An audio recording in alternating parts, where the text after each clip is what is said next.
Nail bling is one of, if not the most popular ways to adorn nails and is timeless, never going out of style. If you want to see how to secure nail bling without nail glues or gem gels, then keep watching.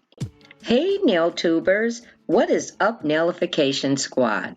Today's video is another subscriber request. This request comes from a new YouTube friend, Linda Roy, and her channel is Mature Sass. By profession, Linda has been a teacher, but by pleasure, her channel is all about the sass. She shares styles and fashion tips for the mature and sassy. Linda is such a bright, warm spirit, and I enjoy her channel. So Linda recently got some new gel polishes and asked if I could do a tutorial doing nail embellishments on gel polish. Wait till you see what I did. Whatever way you want to apply gems, here's some things to have. A crystal picker-upper. It has the pointed wax tip which is replaceable when the need comes. The tip on the opposite end of the picker tool is usually the end used to move or push your gems in place. And don't worry if you don't have these things. Other options are a wax pencil, orange wood stick or toothpick, a hairpin, anything with a small tip.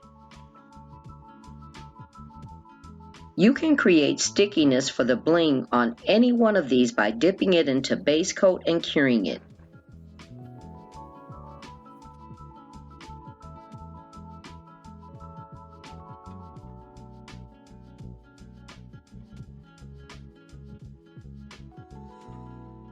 You will also need a short, skinny striper brush.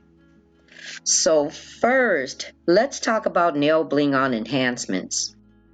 Bling can be put on enhancements in ways discovered by nail techs and enthusiasts.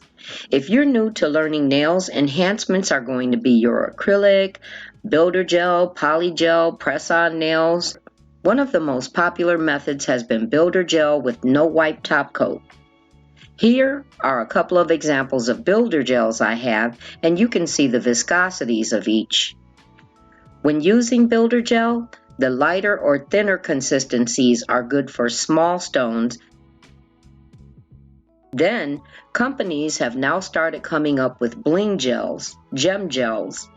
Some come in a tube with a dispenser tip for precise placement of smaller or lightweight artwork, while others come in a jar and are thick, really thick, so it can hold larger and heavier nail art. But honestly, I think it's all just formulas of builder gel, and the consumer search is for the one with the best adhesion. I'll show you some examples of builder gel with no wipe top coat on enhancements. So for this first group, we're going to pretend like we're blinging out some acrylic nails.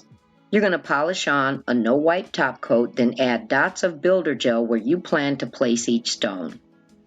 After your stones, then you're going to cure. Curing time will depend on your lamp. Commonly, in a 48 to 54 watt lamp, around 60 seconds or so. Another way would be to spread the builder gel onto the nail. Since my builder gels are in pots, I'm using a designated brush. Then polish no wipe top coat over it. Doing it this way, you can place the stones in whatever pattern or cluster you like instead of one at a time. But bear in mind, you don't have to use a lot, or you may get the stones sliding around. And be sure to clean that brush to your no wipe top coat of any builder gel.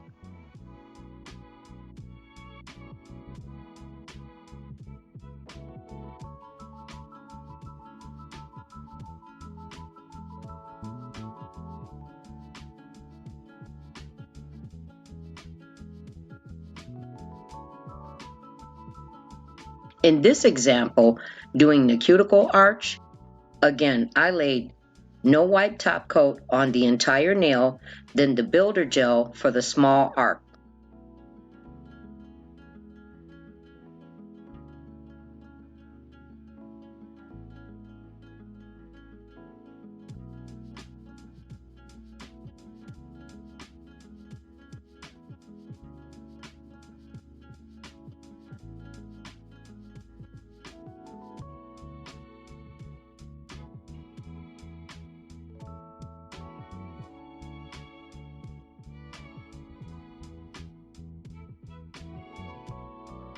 And while I do this full bling nail, something important to know when it comes to using gels, especially builder gels, poly gels, acrygels. Some are soak off while others aren't. You need to know beforehand whether this stuff is going to come off or not. In either case, to remove or reduce the product, you would still safely file down to a thin layer. Then from there, a soak-off can be removed, usually with acetone, the same as you do acrylics. But a non-soak-off would be worn long-term through nail growth or fill-ins. If it's removed by force, it will cause damage and even some trauma. The only way for it to be removed, it literally has to grow out and away with your natural nail growth. So be sure to remember this.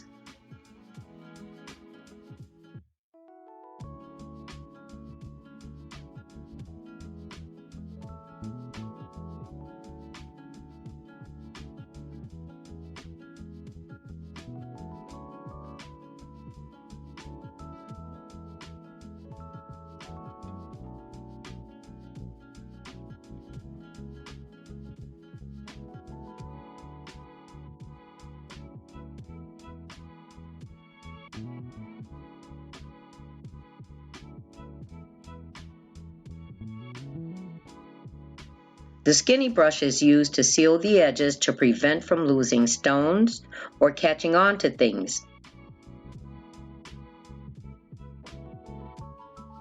And in spaces where there is exposed sticky layer from the base coat.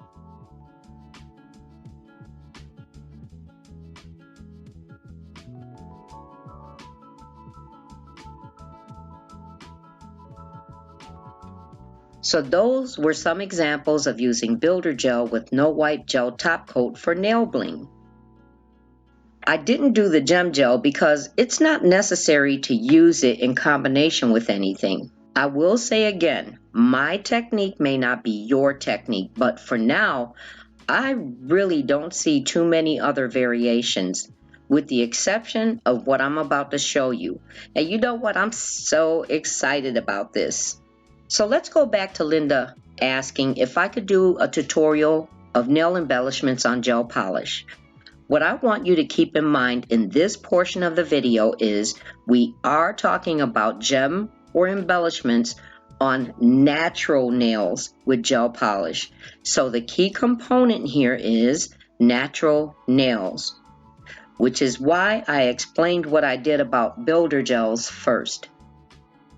So it's most important when considering what to use. First and foremost, it should be a soak-off product, and secondly, it has to be something with adhesion.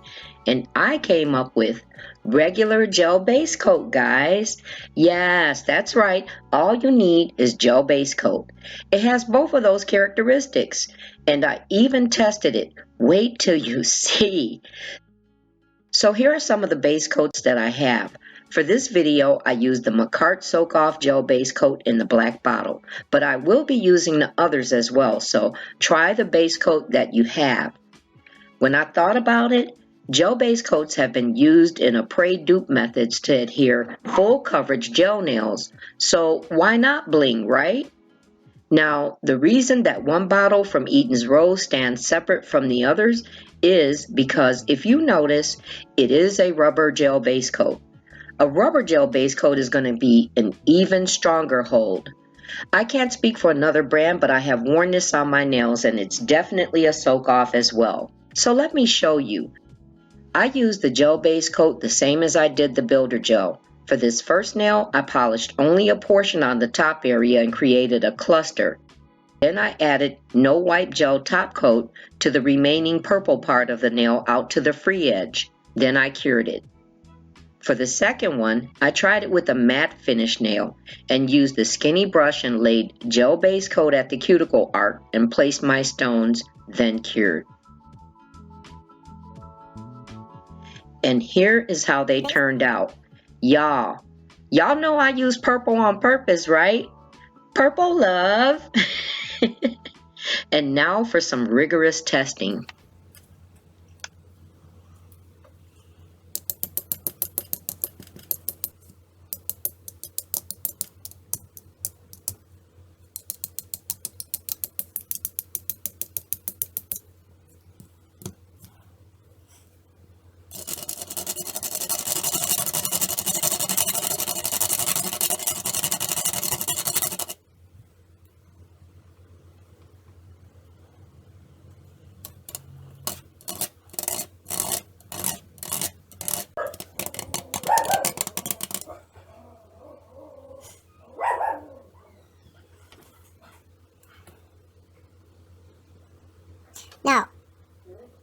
is coming off, but some shaving colors from the grids from this. That's shavings from this coming off because of the stones.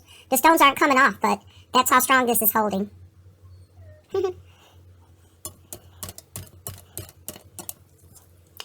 I don't know what else I could do to prove to you guys, but this is regular base coat.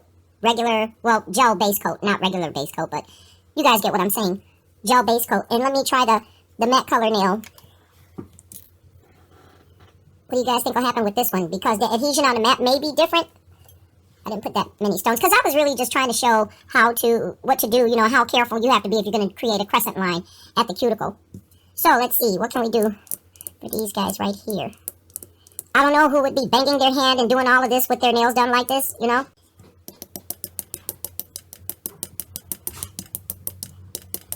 And I on purpose did this so that you guys could hear. That's regular base coat. I'm not here to represent any brand. I just wanted to show you guys that it does work. Just base coat. Because base coat, when you apply base coat, if you remember, when you apply base coat actually leaves a tacky layer. It has an adhesion layer. So that's all it took, guys. When you polish on your colors, like when I was done polishing the purple, your colors will have a tacky layer. And then you put base coat on top of it, getting ready for your bling. The base coat is going to be tacky to the color, and then your bling is going to be tacky to your base coat. So there's my little beat up little characters. My little beat up characters.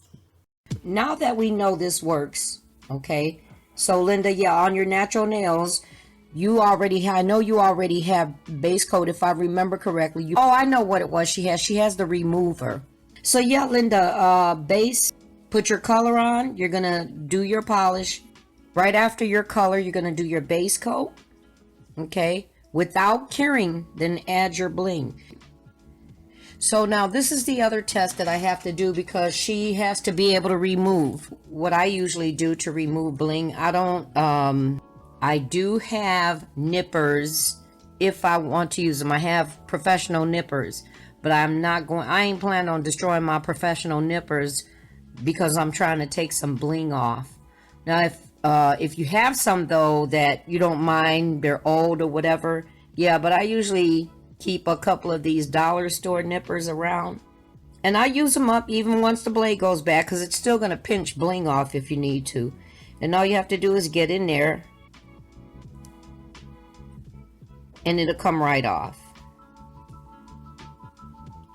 That's stuck on there pretty good. I know I'm letting them fly all over. I'm going to have to trace them down. Take your bling off. When you take your bling off, what you should always do in order to remove your gel polish, and don't do it too hard because it's on your natural nail, you're going to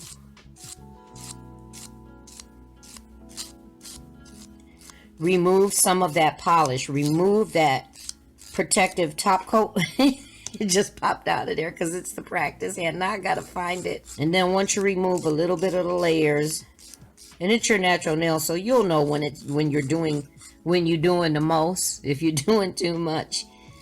Once you roughen up or remove some of it with your hand file, place that remover on there, and it shouldn't take as long for you, because I also remember seeing in your video that it took a bit longer than the manufacturer recommended. So yeah, because you got to remember that top coat creates a seal.